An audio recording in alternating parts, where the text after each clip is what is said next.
The views and opinions expressed by guests on this podcast do not represent or reflect the official policy or position of the Take a Paycheck Foundation and podcast. All information shared is from personal experiences and does not constitute medical advice. We do not take responsibility for any statements expressed during the podcast. Take a Paycheck does not endorse any products or services. Any said products or services mentioned on this podcast may not be suitable for you or your condition. Please consult with your physician if you have medical questions, as it may pertain to your condition.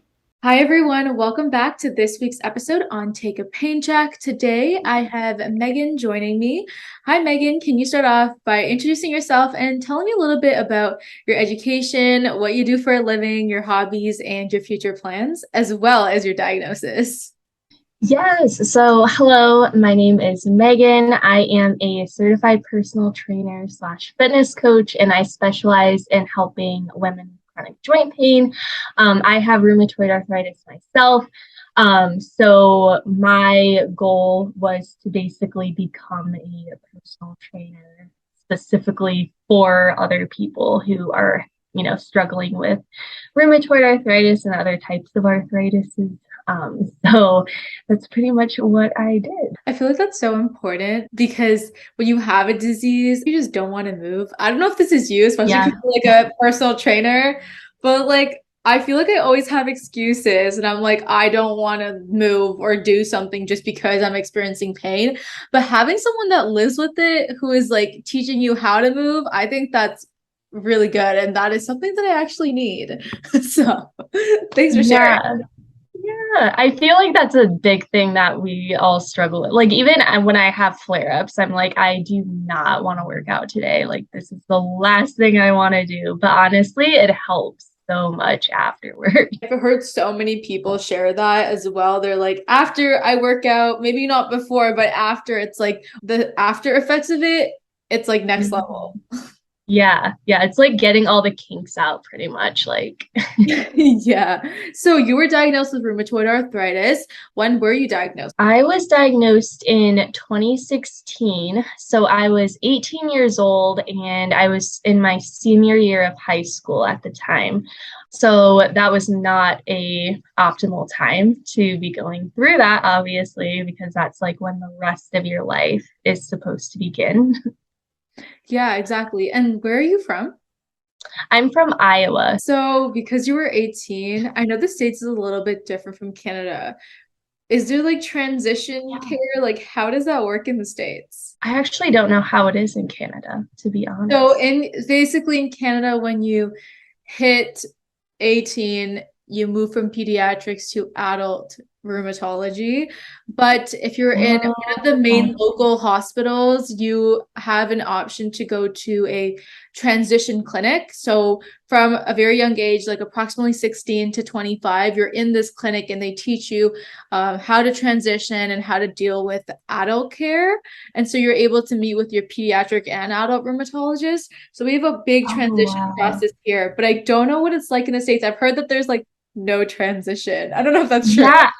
Yeah, that's why I was like, what? Like, no, we don't have that at all. Like I've pretty much seen an adult rheumatologist the entire time that I've been diagnosed. I know that there are pediatric rheumatologists that exist, but I think it depends on the area as well, because I know the rheumatologist I have also sees children, because there's not a lot of like rheumatology where I'm at. So okay, that's really interesting to hear. So it's definitely also like geographically, but we actually have a lot of transition clinics in Canada. Obviously, if you live in a rural area, you might not get access to it, or like from where I live to the transition clinic, it's so far away. So that is not an option for me. That's true. Yeah. I was just like thrown right into like, okay, here's a rheumatologist. I'm like, okay, sounds good. So, what symptoms led you to actually go to the doctor? It was a really weird situation. It started in one of my knees, and it started right after I ran a half marathon. I was in cross country at the time. I was in marching band. That, like, obviously doctors were like, oh, it's probably an injury. You probably have like a meniscus tear or something. So that's kind of what I thought it was for the longest time. And they were just kind of like, okay, just treat it as an injury. It'll go away. It'll heal on its own. It was just like my one knee was just so swollen and so painful to walk on, but it never healed. It never went away. I mean, now it's fine, but like at the time, like it just never healed. Like weeks would go by and it was still really swollen, still really painful. I was taking like anti-inflammatories. I was wrapping it. I was walking on crutches, like resting, doing everything I was supposed to be doing. They even drained the fluid a couple times and it would come back like 2 hours later. Oh my And the doctor was like, yeah, they were like, I've never seen that before. Okay, that's nice to hear.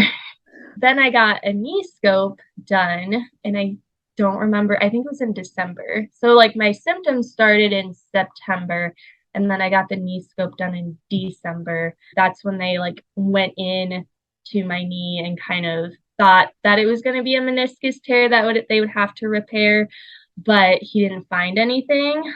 He was like, oh, it's just inflammation for some reason, but we don't know why. So they put it in for like testing and everything. They tested me for like everything. I think they even, like biopsied and like tested for cancer and stuff just because they just had no idea like what was going on. So it was just, yeah, it was a lot at that time.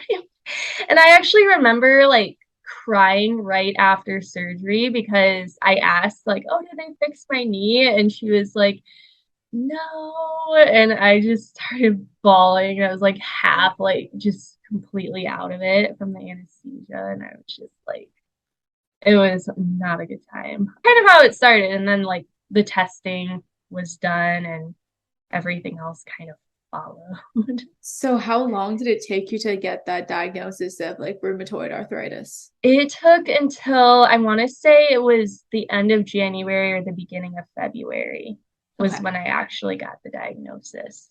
Okay, and you did mention that you were bawling your eyes out, which makes 100% sense. Like, I remember I was crying too when I got to know that I had arthritis. So I feel you, and it's so different. Like your life changes after that point, and although you try to kind of make it stay the same as much as possible, it's like there's still going to be ups and downs now, and we kind of have to face that. It's definitely overwhelming, especially at a young age. And like that was the last thing I thought I had. Some doctors mentioned it, and I was kind of like, no, there's no way. Like I didn't even know what rheumatoid arthritis was.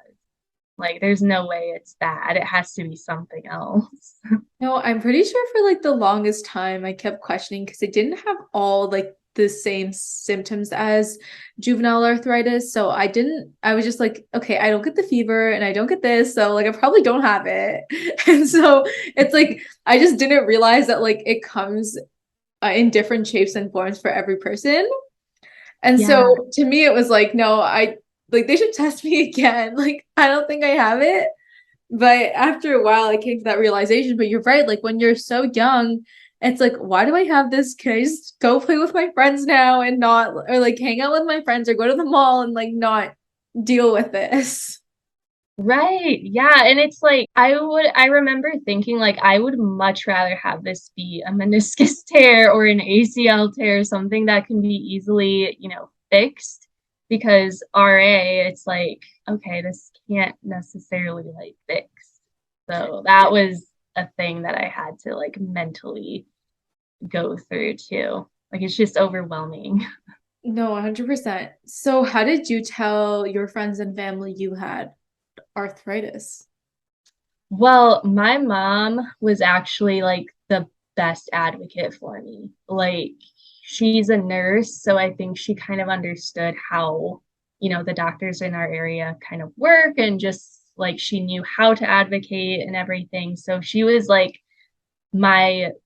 probably my biggest support. Like she was the one who pushed for me to have a knee scope done because they didn't really want to do it, and pushed for me to, see the rheumatologist when the other symptoms came on. So she sort of thought it was something autoimmune going on, I think, because it runs in the family. So, and then she would like talk to doctors and ask them questions at work and everything. And they kind of were like, okay, it does kind of sound like, it could be an autoimmune disease, whether it's like lupus or RA or, whatever it is. But like, as far as I remember the night when I got the diagnosis, and I texted my boyfriend at the time, and then I texted my friends, and I was like, good news, like I found out what's wrong with me. But but it's rheumatoid arthritis. So I was actually really happy to get a diagnosis, to be honest. Like at first I was like, okay, this is a relief because I know what's wrong, rather than I have this pain and I have no idea what's causing it. But they reacted fine, I think. I mean, it's just one of those things where you don't, not a lot of people understand what it actually is. So Yeah, and at 18, how did you get that support? So whether that be your family, your friends, an online community, like how did you kind of get into a community of support? I mean, I knew people who had injuries like on the cross country team and stuff, but that's not the same thing. Like their injuries would go away and they'd be like back in running and stuff, and I would be not. So mostly, I mean, I remember asking my rheumatologist about like, are there other people my age with RA? Like, am I the youngest person ever to have RA? Like, because I didn't know anything. And he was like, well, you can, there's online support groups like on Facebook and stuff.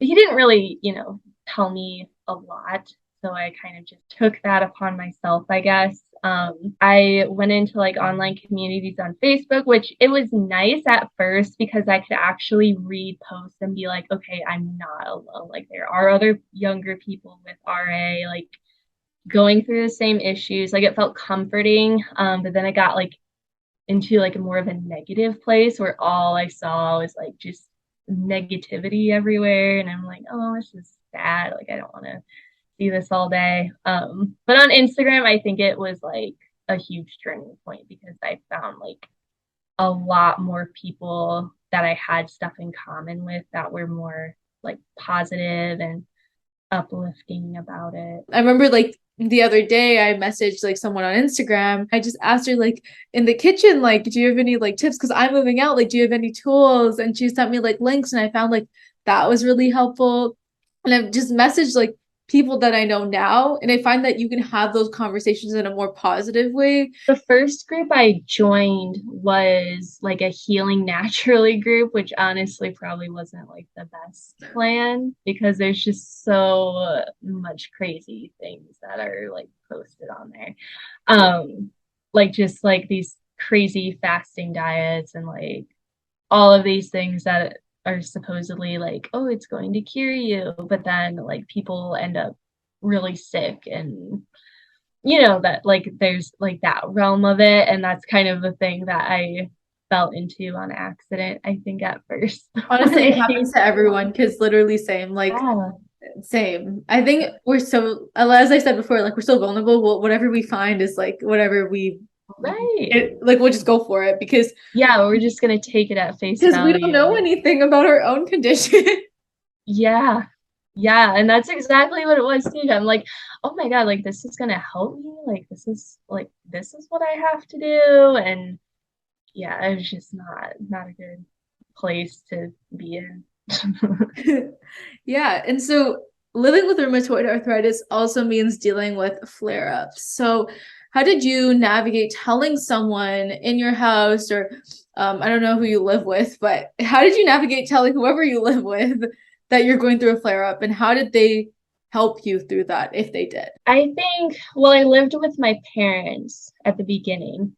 So I think it was a little bit easier since they kind of like they already pretty much see me at my worst, like when when it was going on and when it started and everything. So it was a little bit easier to, kind of tell them like, oh, my RA is acting up, like, I'm having a lot of pain or whatever it was. And then when I kind of, moved out and now I live with my boyfriend. Now I'm like, I communicate a lot better. I think now I'm just kind of like, especially I think that it's because of the community on Instagram, to be honest. Like it kind of teaches you it's okay to have flare-ups, like it's okay to, or it kind of, I guess, reinforced for me, like that it's okay to just talk about it more. Whereas before, I just wouldn't talk about it at all. I would, like, the people close to me, I would say, oh, I have RA, like, this is kind of what it is. Like, I'm dealing with some pain. But I just wouldn't talk about it like from there or whatever, just kind of keep it to myself. And now I'm just like, oh, I'm going through a flare up. Like, it's no big deal. Like it is, but it's not as big of a deal to talk about it, I guess. And that's good. I mean, you're able to surround yourself with the right people. But I'm just curious, how did you tell your boyfriend you had arthritis? I don't remember actually because we were friends before we were dating. So I'm pretty sure I told him like at some point when we were friends. Okay. Okay. Because I worked at a gym and there were obviously like things that I wasn't able to do. Like I couldn't go through like high intensity workouts with the clients that I was training. And he probably asked me, oh, like, why aren't you doing burpees? Like, why aren't you doing this? And I probably, like, that's probably when I told him, like, oh, because I have RA and I can't, like. So he met you at the gym? Yeah. Yeah. He was a member there, or like, yeah, he was a member at the gym that I trained at. And he would like join my classes and stuff. Oh, okay. That's so interesting. I know. And then that's where we became friends. And yeah. Okay. So it wasn't like you started dating and then you told him after. It was more so he Right. only knew you with arthritis. Yeah, yeah. I mean, pretty much because, yeah, we met like after I was diagnosed and everything. So I think I was 20. I was probably 20 when I met him. 19 maybe. I can't remember. 19 or 20. So I was like, yeah, already like diagnosed and everything. Okay. Just And how has he supported you with I don't know, like how has he supported you in terms of your arthritis? He listens pretty well. Like when I have my limitations and I'm not able to do certain things, like we were traveling a lot this summer and I don't travel usually. So that's like a lot of stress on my body and I don't like flying very much because it just like I don't know if you get this, but it just like leaves me feeling so fatigued. I don't know why, because it's not like I'm doing anything, but it's just, I don't know if it's the stress buildup. I don't understand. But like, I mean, I told him, like, okay, I'm not going to be able to do like a lot of things on this trip, or, we can't, I don't want to like push myself that much. And he understands and he listens and he supports me in that way. But at the same time, he also, I think when like the mental part kind of takes over, where I just feel it's not really the pain, it's just kind of the, I don't want to say depression because that sounds a little strong, but like just the mental feeling of just not wanting to do anything, like if I'm tired or like because there is a lot of like mental stuff that comes with RA too. Um, he's good about like pushing me to kind of, get out and do stuff at the same time. And I never regret it when I do, but I kind of throw a fit at the same time. I'm like, I don't want to. Yeah, I mean, I don't think anyone wants to, so you're not alone. We talked a little bit about like the mental well-being aspect of like also dealing with arthritis. So during flare-ups, they usually cause a lot of stress and anxiety, I'd say. So what are some ways that you actually cope with this? I am still learning. I actually got help for my anxiety not that long ago, like earlier this year. I kind of like went into counseling and realized like, wow, didn't know that I actually like have this issue. And I didn't know that like you have an increased risk of anxiety and depression when you have RA, and different types of chronic illnesses either. So um, that was interesting. So basically, I mean, now I take medication for that, which is really helpful. And then kind of learning how to cope with it in other ways too, like with journaling and I've done like meditation and stuff. I'm still kind of learning how to implement that into more of a routine. I also have a mindset coach, which is super helpful too. So to kind of like, keep me in a good headspace. Yeah, it looks like you're using all of the tools and resources that you can get. How did you learn that maybe I should try mindfulness? Maybe I should get a mindset coach? Like, how did you actually get to that point where you're like, this is what I'm doing to help myself? When I started my business, that was the time where I feel like everything came up. Like, just you have to like fight your inner demons in a way. And I was not prepared for like how much mindset work it took. I was like, oh, this is gonna be fun, this is gonna be easy, and no, it's not. It's a lot of like personal development that goes along with it. So I would say that, and just kind of, I mean, when I would find myself kind of in holes of just feeling unmotivated or just really anxious all the time, I was like, okay, I need like something to help me. And a while ago, you did mention that you are a trainer. So, were you physically active before your diagnosis, or did you kind of start getting active after you were diagnosed with RA? I was really active before, but I think it was more of an unhealthy way, to be honest. And I kind of recently realized that. Like I told you, like I was in cross country, I was doing a half marathon, I was doing marching band. Like I was just I really liked pushing myself like 150% every single day almost. Like I don't know why I did that, but honestly, I kind of in the back of my mind, I think that's probably what triggered the RA, but I don't know. I haven't talked to my rheumatologist about that exactly.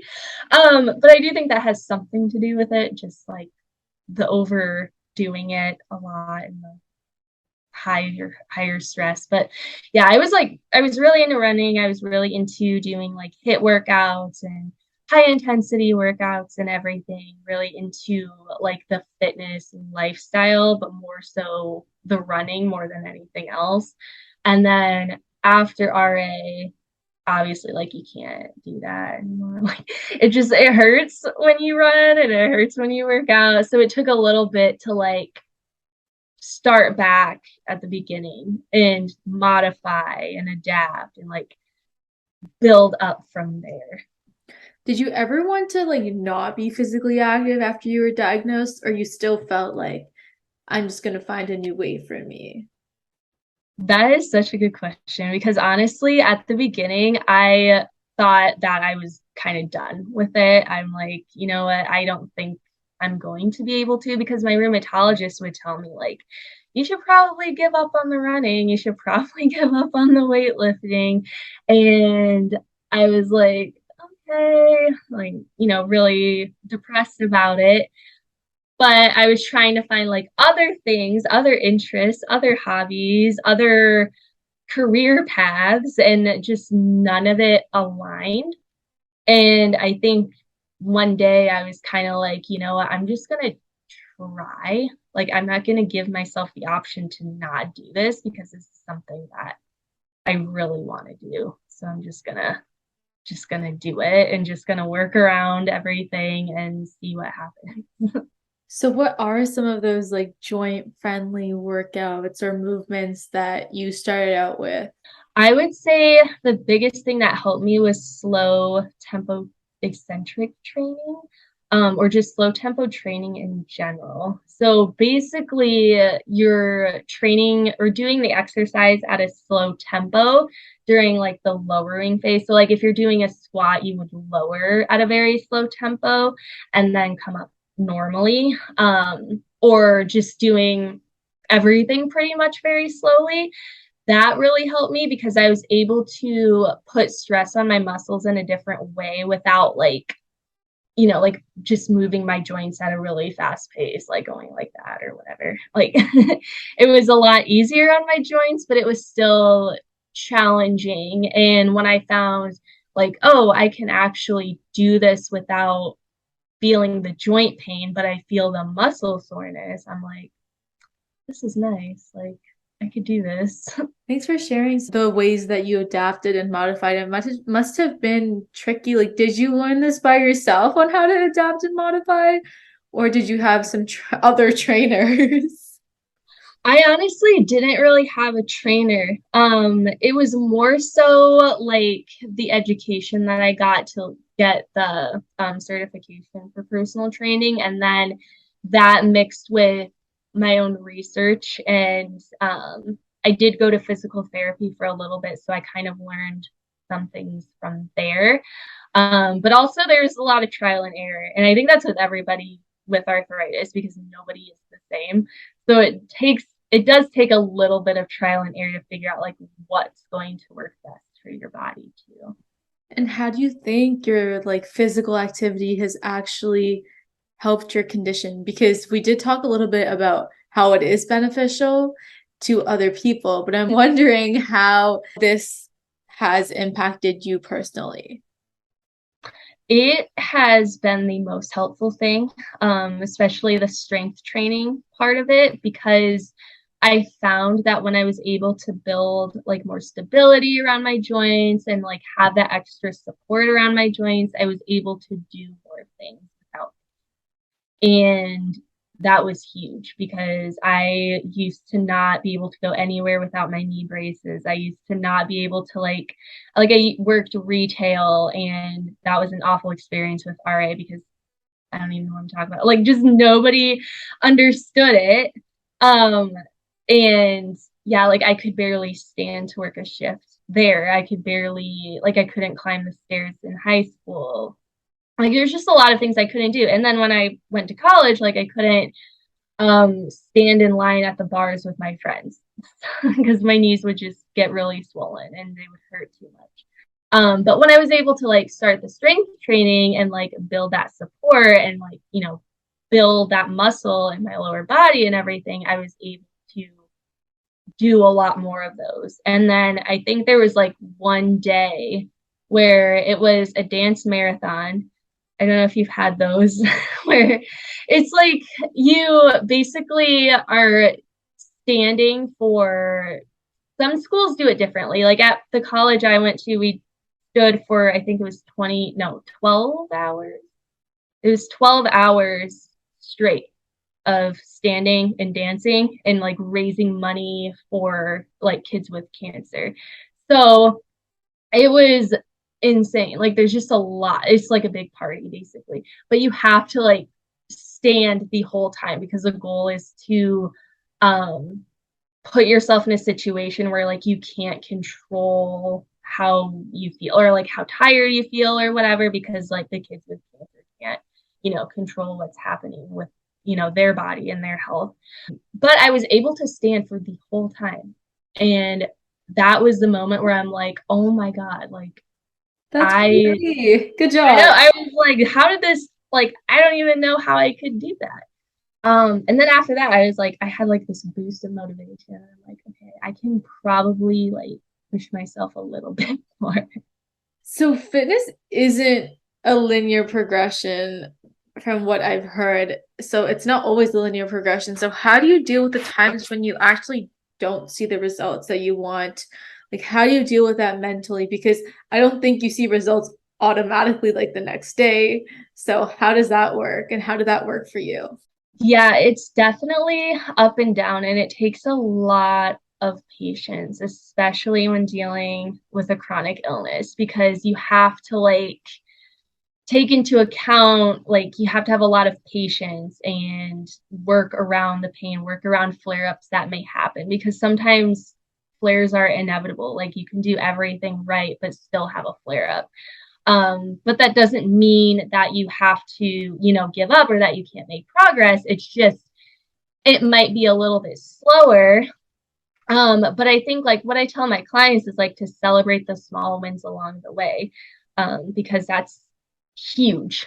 Like, that can go such a long way, just kind of celebrating those small victories that you have. And yeah, basically, like, also knowing that not every day you're going to feel motivated or feel super great, and that's okay.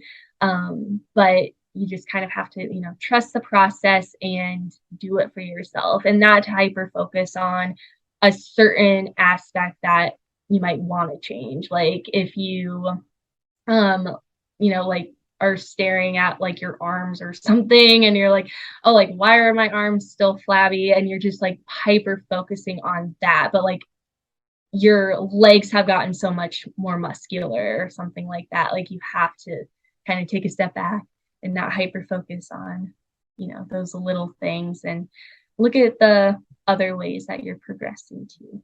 And that definitely took you some time to get to that mindset, right? Oh yeah, like, I honestly, like, I mean, I don't know if you want to get into it, but, like, when I first started my fitness journey, I was like 15 and I was in such a dark place mentally. I hated myself. I was like, I hated my body. I was like, like, this was obviously before RA, and that's kind of like where I started. But then I realized, like, no matter how much progress I was making, no matter how much weight I was losing, no matter, like, how lean I was getting, how much faster I was getting, I it was never enough. And that's really sad to think like that, because, like, you have to learn how to love your body through all of the stages. Otherwise, you're never going to appreciate how far you've come, or, like, you know, the goals that you're achieving. So it did take me a while to, like, get to that point. And I don't think I would have really gotten to that point without being diagnosed with RA, honestly, because it kind of gave me a different perspective on fitness, in the sense where, like, oh, this isn't really about looking a certain way. Like, this is so that way I can be old and still do things. Like, this is so that way, like, I can, you know, like, go to the bars with my friends on a Saturday night and not have to, like, be like, oh, I have to sit down or go home, because my knees hurt. And not like, I still have those nights, but it's not every time like it used to. Yeah. And so, taking everything that you've done, you're active on social media too. You promote fitness in general to those living with rheumatic diseases on your social media account. So, when did you know you wanted a career in the fitness industry? Oh, that's a good question. I would say, I don't know, like, when I was 17, I wanted to be a physical therapist, and that was, like, my plan. Because I was, like, going through some injuries, like tendonitis and stuff, and I went through physical therapy, and I thought, okay, yeah, this is probably something I want to do. Um, but then I job shadowed, and it was awful, and I hated it, and I was like, I don't want to do this. Like, if I could be and then I thought, like, oh, I wish there was a way for me to, like, be a personal trainer for people who have injuries or arthritis. Like, I didn't think about arthritis until after I was diagnosed, but, like, you know, like, I wish could be, like, a personal trainer for somebody who has that, but there's not really, like, a job out there like that, or like that has that description. And then after I was diagnosed with arthritis, I was like, you know, I went through that whole thing where, oh, should I change career paths? And then when I got back into the mindset of, you know, I'm going to have fitness be a part of my life, and I'm going to have a career in fitness. I'm just going to work around it. I'm going to see how it goes. Yeah, it kind of went went from there, I guess. And I got a job at a gym, and got my certification around the same time. So, I mean, that was like my way to see if that's for me. And it was. So then I just kind of snowballed from there. And so what has been the most rewarding experience? I would say being able to play a part in changing somebody's life or like helping them not go through the same things that I did. Where it's like all of that frustration and fear and anxiety around working out and helping them realize like how strong they can be. It's very fulfilling.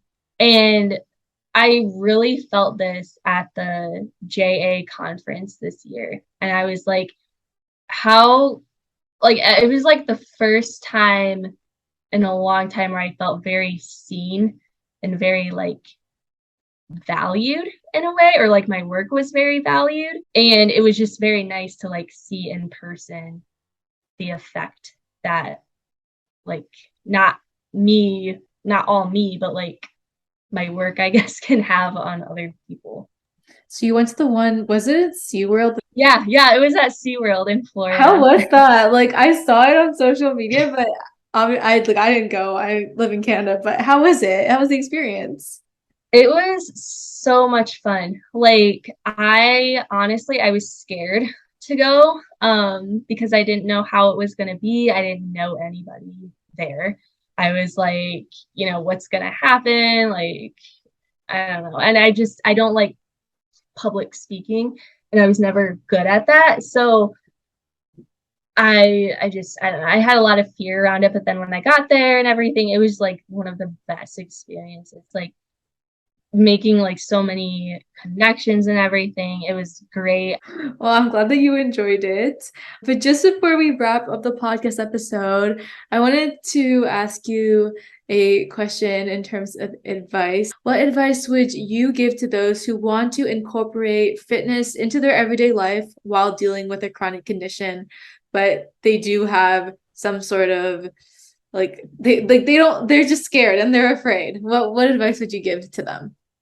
I would say like your fitness journey is going to look different, and that's 100% okay. It's not going to look like the regular like whatever you used to do or whatever you see on social media where it's like 5 days a week lifting cardio every single day, like you're really high intensity. It doesn't have to look like that at all. Like you can still make a lot of progress with 3 days a week, 30 minutes tops, doing, very slow tempo training with very light weight. You have to take into account like you have these limitations and it's okay. You're going to have to work around them. And over exercising for, you may not be over exercising for, somebody else. Thank you so much, Megan, for joining me on the podcast today. We talked about your diagnosis journey, and then we talked about your support system as well and how they've helped you ever since you've been diagnosed. We dived into some struggles that you've been through, like managing your flare-ups and then finding a community. We also had a very long talk about fitness and overall health, as well as your Instagram account, which was great. And I'll link that down below so everyone can check it out. Everyone make sure to like, comment, subscribe, check out Megan's social media channels. That will be linked below. And I'll see everyone in 2 weeks on Take a Pain Check. Thank you so much, Megan. Bye. Thank you.